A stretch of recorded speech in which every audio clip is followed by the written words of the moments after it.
Catherine Nixey, in your book recently published, it's about heresy, about Jesus Christ and the other sons of God, you discuss the etymology of the term heresy, which relates to the verb to choose. So I suggest you to start our dialogue from here. How exactly was Christianity chosen as the dominant narrative after the fall of the Western Roman Empire? It's so interesting, and the word heresy almost tells you everything, because in ancient Greek it means choose, and the ancient Greeks said that choice is a great thing, because their whole philosophy and their whole schools of philosophy said to use your brain to kind of make an intellectual choice. This is the height of what we can do. This is the best thing. Christianity arose in the Roman Empire. Within 100 years of Christianity arising, Christians started to talk about heresy as not a positive thing, but a poison, disease, a cancer that has to be cut out, and they started to say it had to stop. And that's exactly what you see when Christianity gains power in the Roman Empire. Very, very quickly, it starts passing laws against anything, almost everything, apart from Judaism, that is not itself, including Judaism, but it allows that to exist. But you mention in your book the violent actions of the early Christians who practically wanted, as you said, erase everything that was there before. To what extent was classical pre-Christian culture a threat for them? Why? Why culture? It was a massive threat, and it's really interesting. Their attacks on it are like, they attack statues, they attack a philosopher called Hypatia, they kill her, they attack temples. Not often, it's more like terrorism. This is the way to think of it. It's like demolishing Notre Dame or something. You know, it's that kind of targeted terrorist action. And it's a threat to them, partly because classical culture argues for things that Christianity doesn't like. It says there can be lots of gods. It says you can have sex with men or women. It doesn't matter, you know, it doesn't matter, but it's liberal, it's often offensive to Christians, and it argues for things such as philosophy, all of which undermine what the message that Christianity is trying to bring forth, which is that there is only one God and one way of thinking. So they attack it. Why was the Roman Empire so concerned about what people believed in and the gods they prayed to? Were Christians, persecuted only because of their religion? Because what about the Jews? You mentioned the Jews. They were there before with their monotheist religion. So this is really interesting. Why did the Romans dislike the Christians? And the best way to think of it is more that they were committing treason than it was a religious thing. So it was more like making a rude noise in the national anthem than it was saying, I don't believe in your God. The Roman problem was not that they had this other God who they thought was, you know, whatever, they're not interested in that. What they said was, you have to also sacrifice to our emperor. So you can do your God, but you have to do ours too. And you have these descriptions of Roman court judges, this is in Christian text, saying, go on, just keep your God, but just sacrifice a little bit to the emperor. You don't have to do a massive, you don't have to kill a cow. Just put your hand in the ash, put it on the altar, that's fine. You can go home, we can all go home. But the Christians don't want to. So the Christians have, understandably, from their point of view, they say, I cannot sacrifice to your God, and that's why they get killed. So it was much more about the relationship with power, political power, than with God. Exactly that. It was the Romans believed that they had been given their empire, their great empire, and that the power of their empire lay in what they called the Pax Deorum, the peace of the gods. And this is like a negotiated peace in an argument. It's not like a kind of peaceful 60s hippie peace. And they worried that if they had all these people who were not respecting their gods, the gods would turn on them. Early Christianity is presented as the story of Christians' martyrs. The martyrdom was real. What was its role? And how was it incorporated in this victorious narrative? Well, so the martyrdom is definitely real, much smaller than later Christians said. And for the first 250 years, apart from Nero, nothing really. The initial reaction of Roman emperors was to say, these people should not be hunted out. Don't hunt out Christians, because it's against the spirit of our times, is what the letter says. But the Christians wanted to be martyred because it's like a fast track in heaven. You take the quick route. You get to wear the martyr's crown. You get more rewards in heaven. You're more respected. In one text it says you get 100 times the oxen, 100 times the children, 100 times the reward in heaven. So, you have a sticky end on earth, But up there, it's going to be amazing. Quite fundamentalistic. Yeah, and there were people who found it very fundamentalistic. The common belief, is that Christianity is a religion of hope. Basically, we are promised that we will be saved after death.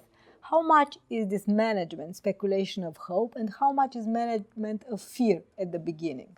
Because it's more about fears than about hope. That's a brilliant question. There is an ancient quote where somebody says, he's talking about another religion that has started up to a figure who is a bit Jesus-y. He's this Roman writer called Lucian, and he says Greek, and he says that men's life is dominated by two tyrants, hope and fear. And this is what these people are playing on. He's talking about another God, but it could be Christianity. It is hope, you will have something in heaven, and it is fear. But it was a scary world, Life expectancy at birth was 25. And even if you made it past the first terrible 5 years, when most, when there's large death rates, you would be very lucky to make it to 60. So Christianity would promise you hope in this life, it would promise you hope of healing, and it would promise you literal hope, because Christians were very charitable then, like they are now. But it would also promise you hope for the afterlife and hope for those you knew who died. Yeah, but for that hope, you have to fear from demons. Yes, well, yeah, the demons are something that scholars are kind of returning to, but demons were huge in the ancient world. So St. Augustine wrote an enormous amount about demons, and they divided demons. I mean, people will probably have heard of the 7 deadly sins, but originally they were deadly demons, and there were actually 8 of them. There was one called listlessness, which, true to form, just dropped out. But there were these 7 demons, and they were believed that they were everywhere, swarming in the air around you, and that they could make you do things, that they would make you think terrible thoughts or sexual thoughts or evil thoughts. And so a lot of Christian writing and a lot of Christian acts at this time, and things like smashing statues, was to eliminate demons.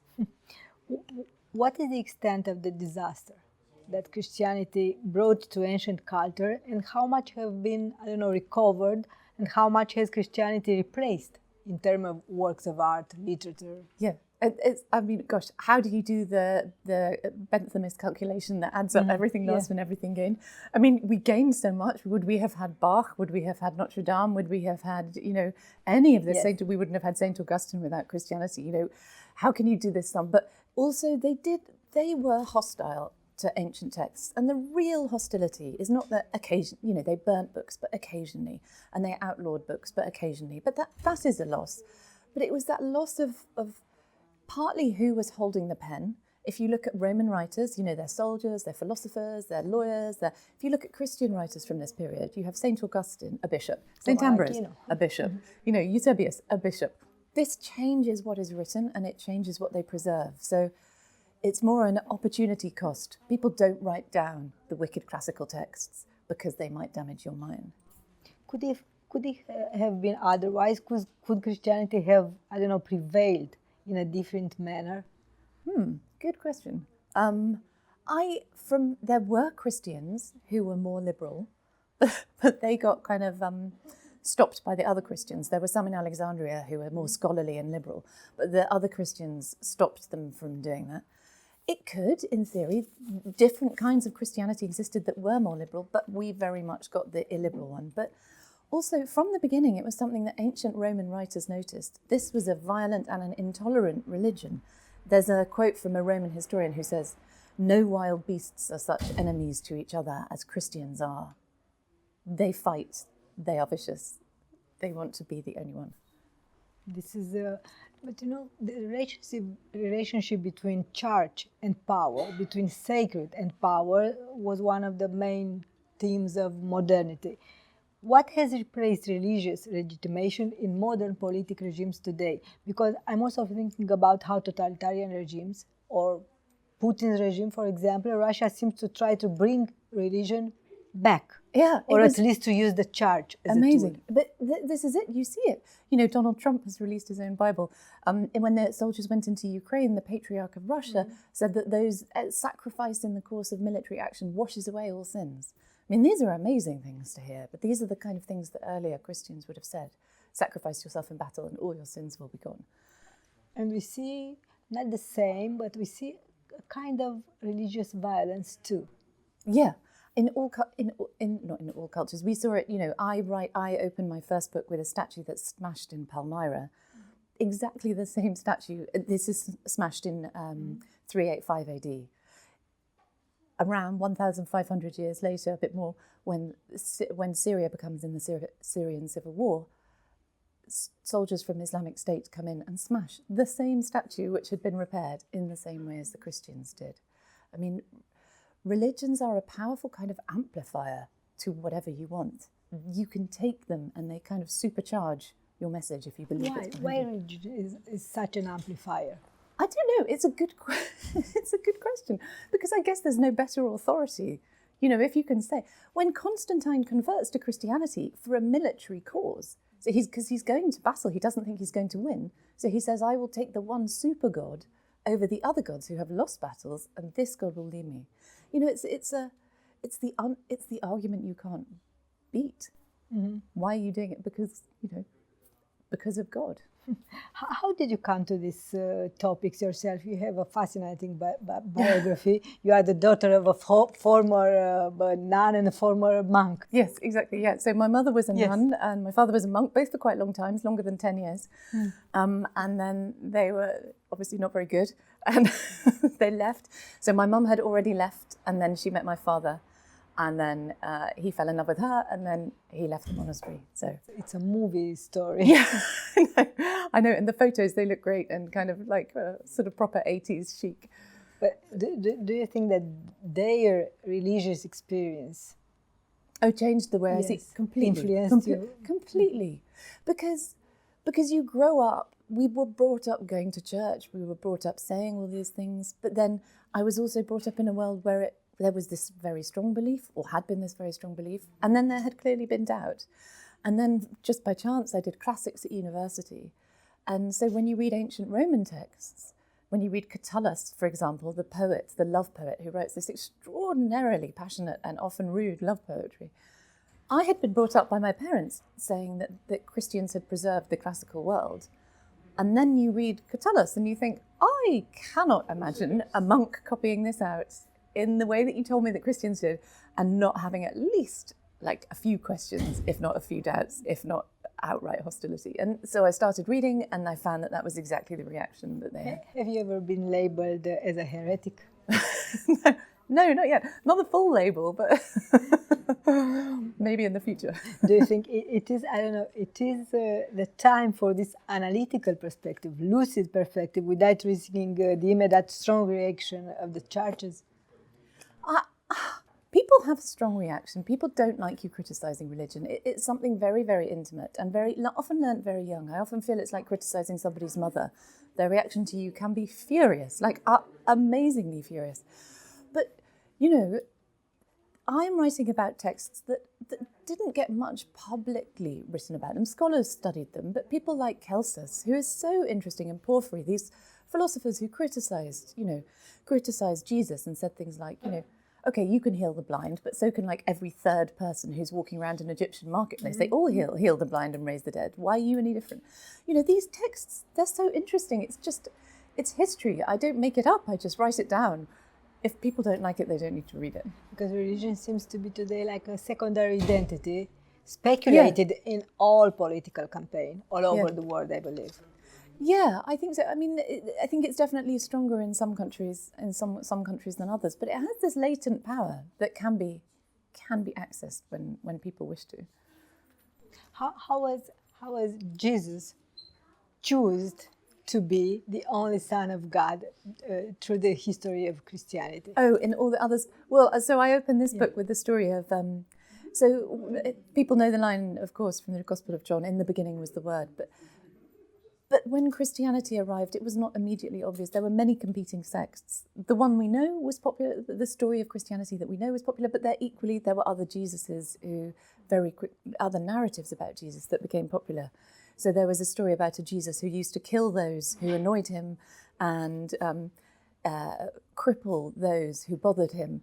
And there comes a point where Joseph says to Mary, don't let him outside because everyone who annoys him dies. And there were other stories. There were so many stories. The cult of the Virgin Mary comes from a version of the Virgin Mary who After Jesus is born, somebody says, "I don't believe she's a virgin," so she puts her hat. It's a very dramatic story. We forget these. Lots of them existed originally. But the church, the form of Christianity that prevailed, had its texts, and those were the texts that we heard. And partly that was because certain texts were outlawed, but more commonly it was just that this was the one that got the power. And then with that, its message prevailed. So is Christianity a very good storyteller? Because we all are speaking about storytelling. It is an inflation of storytelling. Yeah, it is a very good storyteller. Others told very similar stories. There was a very similar figure to Jesus who was very, very frowned upon. But it's also a very good politician, and I think that's its bigger power. It won the politics. The stories, there were similar stories, there were similar religions, but its politics was second to none.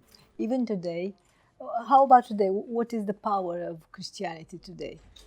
Well, there are 2 billion Christians, more or less. I mean, it's an intellectual power, it's a philosophical power. I mean, it grew over the centuries. You know, it's very difficult to be critical of the kind of legacy of all of those amazing writings, all of the amazing art, all of the music, the paintings. You know, it left a great wealth of intellectual richness to Europe and then to the world. But we lost a lot through that as well. I mean, it's estimated that 99% of all Latin literature was lost. Now, partly that was the Dark Ages, partly that was just difficult times, but partly it was a religion that had no interest in preserving these things. Thank you very much. Thank you.